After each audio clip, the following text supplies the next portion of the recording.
Parte 1. Las mentes criminales más temidas de la historia. La violencia forma parte del repertorio humano desde los orígenes de la especie. Todos poseemos, en mayor o menor medida, impulsos agresivos que suelen ser contenidos por normas sociales, empatía y autocontrol. Sin embargo, a lo largo de la historia han existido individuos cuya mente se apartó radicalmente de estos límites. No se trata solo de personas que matan, sino de sujetos que construyen su identidad alrededor del dominio, el terror y la anulación del otro. En el extremo más oscuro de este espectro aparecen los asesinos seriales, figuras que combinan frialdad emocional, planificación y una alarmante ausencia de remordimiento. Mucho antes de que existiera la criminología moderna, ya caminaban entre nosotros. Asesino 1. Gilles de Rais alias Barba Azul. En la Francia del siglo XV, mientras la Guerra de los 100 años desangraba a Europa, surgió una figura tan poderosa como aterradora. Gilles de Rais fue mariscal de Francia, heredero de una de las fortunas más grandes del reino, guerrero, educado en latín, música, estrategia militar y compañero de armas de Juana de Arco. Su nombre inspiraba respeto, hasta que comenzó a generar horror. Tras retirarse de la vida militar, Gilles se encerró en sus castillos, rodeado de alquimistas, rituales oscuros y una corte de silencio. Poco a poco, comenzaron a desaparecer niños en los alrededores de sus dominios. Campesinos hablaban en susurros, hijos que entraban a servir al castillo y jamás regresaban. El miedo se instaló entre ellos, que no podían acusar a un noble protegido por su rango. Los testimonios recogidos durante su juicio describieron actos de una brutalidad extrema, secuestros, torturas, abusos y asesinatos rituales. Se hablaba de decenas, quizá cientos de víctimas. Su caída no llegó por compasión, sino por soberbia. Gilles confesó bajo juramento, detallando crímenes que incluso para la época resultaban inconcebibles. Su figura dio origen al mito de Barba Azul, el noble que oculta horrores tras muros de piedra. En 1440 fue ejecutado públicamente. Su caída marcó el inicio del arquetipo del asesino noble, poder, privilegio y monstruosidad conviviendo en una misma persona. Asesino 2. Erzsébet Báthory alias la Condesa Sangrienta. En los castillos de Hungría y Transilvania, a finales del siglo XVI, vivió una de las mujeres más temidas de la historia. Erzsébet Báthory pertenecía a una de las familias más influyentes de Europa. Educada, inteligente y rodeada de privilegios, su vida transcurrió entre castillos aislados, guerras constantes y una aristocracia profundamente endogámica. Hoy se sabe que estas prácticas familiares favorecieron trastornos mentales severos. Con la muerte de su esposo, la condesa quedó sola, rica y sin control alguno. Fue entonces cuando su obsesión por la juventud eterna se transformó en una ideología personal. Los rumores comenzaron como susurros entre sirvientas. Jóvenes que entraban al castillo y no salían. Gritos nocturnos. Sangre. Castigos desproporcionados. Con el tiempo, las historias se volvieron imposibles de ignorar. Se la acusó de torturar y asesinar a decenas, y según algunos relatos, cientos, de jóvenes, principalmente campesinas, tras ser llevadas a su castillo con promesas de trabajo.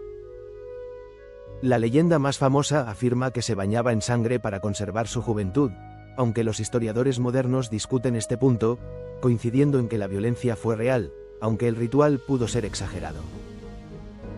Nunca fue ejecutada por su linaje. Fue emparedada viva en su propio castillo, condenada a morir en aislamiento. Su figura alimentó el mito del vampirismo europeo y la convirtió en un símbolo eterno del terror aristocrático.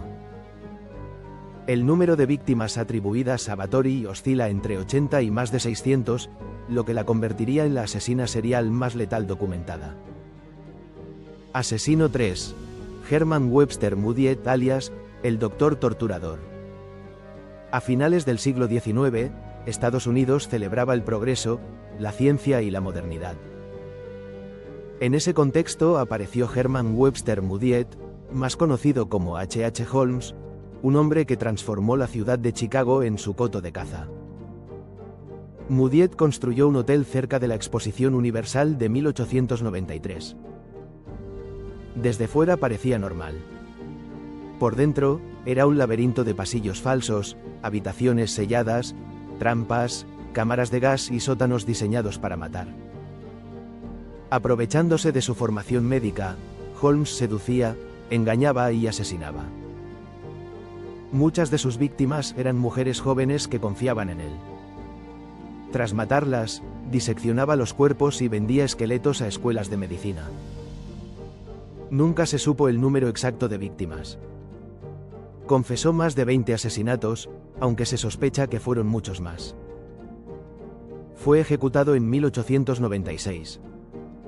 Su caso marcó el nacimiento del asesino serial moderno, calculador, urbano y oculto tras una fachada respetable. Asesino 4. Henry Desiré Landru, alias asesino de mujeres.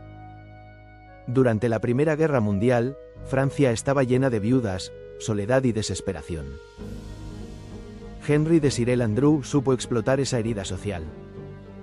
Elegante, educado y paciente, construía relaciones que terminaban en desapariciones. No usaba la fuerza, usaba la confianza. Y con múltiples identidades falsas, publicaba anuncios matrimoniales. Prometía amor, estabilidad y futuro. Cuando las mujeres aceptaban reunirse con él, desaparecían sin dejar rastro. Landru no dejaba cuerpos. Quemaba pertenencias, destruía documentos y eliminaba cualquier evidencia. Durante años, nadie pudo probar nada. Pero la repetición de patrones lo delató. Su caso fascinó a Francia no solo por los crímenes, sino por su actitud. Nunca confesó asesinatos. Nunca mostró culpa. Convirtió su juicio en una representación teatral. Fue juzgado por el asesinato de 10 mujeres y un joven. Aunque nunca se encontraron los cuerpos, las pruebas circunstanciales fueron abrumadoras.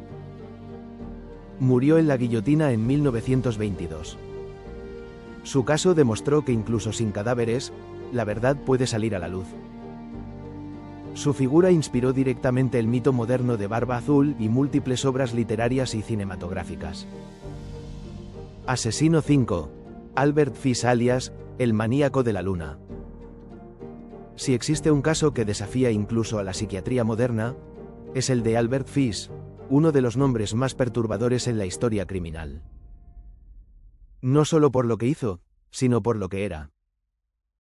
Criado entre antecedentes de enfermedad mental severa, Fish desarrolló desde temprano una mente profundamente distorsionada.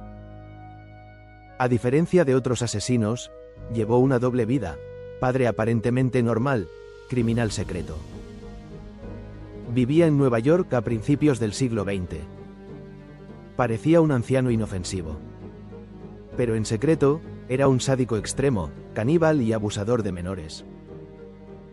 Se autoinfligía dolor, escuchaba voces y creía cumplir mandatos divinos. Su crimen más conocido fue el asesinato de la niña Grace Budd.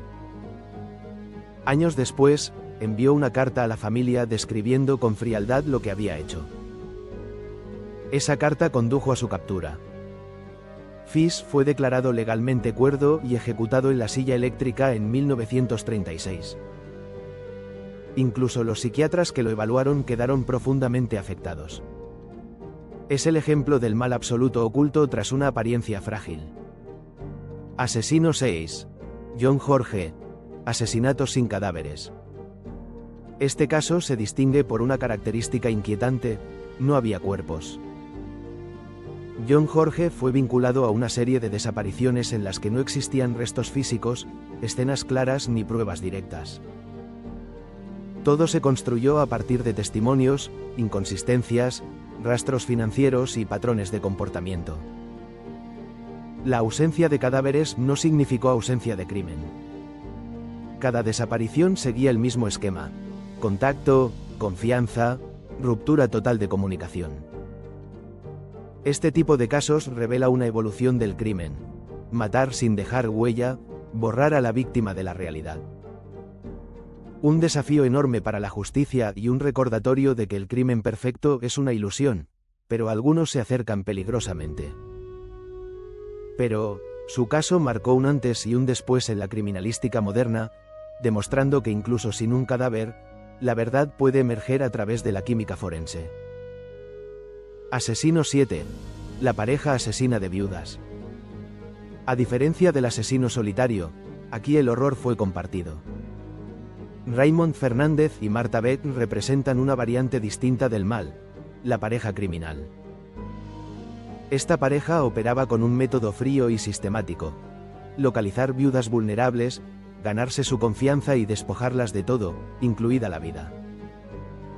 El vínculo entre ambos reforzaba la violencia, normalizándola. La dinámica de pareja amplificaba el crimen. Uno seducía, el otro ejecutaba. La responsabilidad se diluía entre dos, creando una espiral de crueldad. Su captura reveló cómo la complicidad emocional puede convertir el crimen en rutina. No era pasión ni impulso. Era negocio, control y muerte planificada. Dato criminológico. Los crímenes cometidos en pareja suelen escalar más rápido que los individuales. El mal como espejo humano. Estos nombres no son solo historias de horror. Son advertencias. Cada uno refleja fallas sociales, psicológicas y estructurales de su tiempo. Comprenderlos no es justificar, sino aprender. Porque el verdadero terror no está en los monstruos, sino en lo humanos que, en algún momento, fueron.